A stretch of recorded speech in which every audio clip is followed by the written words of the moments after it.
কালকে যে মুহূর্তে বিমানটা আসছিল এত জোরে একটা সাউন্ড হচ্ছিল, এমন সাউন্ড আমি আমার জীবনে কখনো শুনি নাই।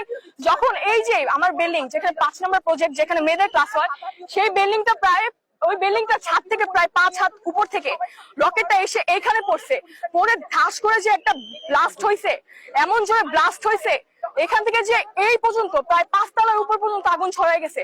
ছড়াই যাওয়ার পর এখান থেকে যে একটা হাওয়া সামনে অনুভূতি করতে পারছি যে যখন একটা বিমান পড়ে তখন এটা তাপমাত্রা কত থাকে, 1500 ডিগ্রি সেলসিয়াসের উপরে তাপমাত্রা থাকে। সেখানে বাচ্চাগুলা চারদিকের আশেপাশের স্টুডেন্টরা যারা দূরবর্তী ছিল তাদের শরীরে চামড়া বার্ন হয়ে গেছে। সেখানে ভিতরের বাচ্চাগুলোর কি অবস্থা থাকবে। বাহির থেকে যখন আমি দেখতে পারি এই জিনিসটা, আমি নিজে তখন সেই মুহূর্তে ফায়ার সার্ভিস আসে নাই, আমি আমার ফ্রেন্ডকে নিয়ে, আমি তো বিএনসিতে ছিলাম, বিএনসিতে আমার পোশাক পরা ছিল, আমার ভাইবা এক্সাম, আমি এই জন্য নিজের জানের বড় না করে আমি তাদেরকে সাহায্য করতে আসলাম। 2-3 জন বাচ্চাকে আমি এদিকে সরাই দিলাম যে তোমরা এদিকে চলে আসো। কিন্তু আমি কিছু কিছু বাচ্চাদের যা আমি আমার জীবনে চোখে দেখি নাই, যা আমি জীবনে কল্পনা করতে পারি নাই, সেই জিনিসটা আমার কালকে হয়েছে। আমি এইখানে একটা বাচ্চাকে দেখতে পাইছি, যে বাচ্চাটা ক্লাস 3 তে পড়তো, তার শরীরের অর্ধেক দেহ আমি দেখতে পাইছি। অর্ধেক দেহ ছিল আর অর্ধেক ছিল না, অর্ধেক দেহ পুড়ে সেখান থেকে রক্ত বের হচ্ছিল।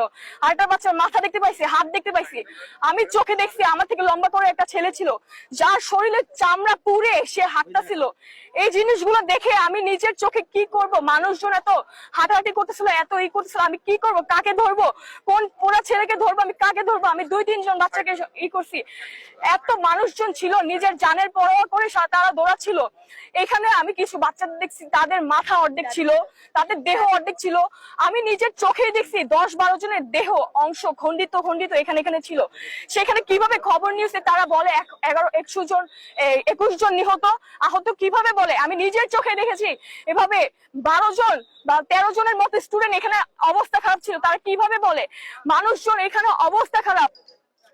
আমাদের এখান থেকে স্টুডেন্টদের তারা যে বিমানটা আসছে, এখান থেকে যে বিমানটা আসছে যদি এই বিল্ডিং এর উপর পড়তো 5 হাত, আমি নিজের চোখে দেখছি এই বিল্ডিংটা থেকে 5 হাত উপরে থেকে একটু দূরত্ব ছিল বিমানটা যদি এখানে না এসে পড়ে বিল্ডিংটার উপর পড়তো, এখান থেকে যতজন স্টুডেন্ট নিহত হয়েছে তার থেকে তো এখানে আরো বেশি হয়তো। উপর থেকে হোস্টেলের বাচ্চারা ছিল, তাদের গায়ে আগুন লাগতো, উপরে স্টুডেন্ট থাকতো, এখানে সব ফার্স্ট ইয়ার সেকেন্ড ইয়ার স্টুডেন্টরা, তাদের অবস্থা এসএসসি যারা ক্যান্ডিডেট যারা 2026 সালে এইচএসসি এসএসসি দিবে তাদের অবস্থা হতো, হাজার হাজার স্টুডেন্ট মারা যেত।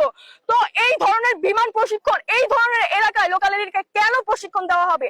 এইটা 1966 সালের একটা বিমান যেটা কিনা চীন থেকে দেওয়া হয়েছিল। তো তারা কেন এই এরিয়াটা এই করবে? আজকে যদি না হয়তো যে কোনো সময় হয়তো আমাদের কলেজটা যদি না পড়তো, যে কোনো লোকাল এরিয়ায় পড়লে সেখানে কি মানুষ থাকতো না? এখানে কি খালি খালি এরিয়া? যে কোনো জায়গায় যে কোনো মানুষজন আছে, সবাই হয়তো এখানে ছোট ছোট বাচ্চারা, এই যে এই বিল্ডিংটা এখানে হয়তো ক্লাস 7 পর্যন্ত বাচ্চা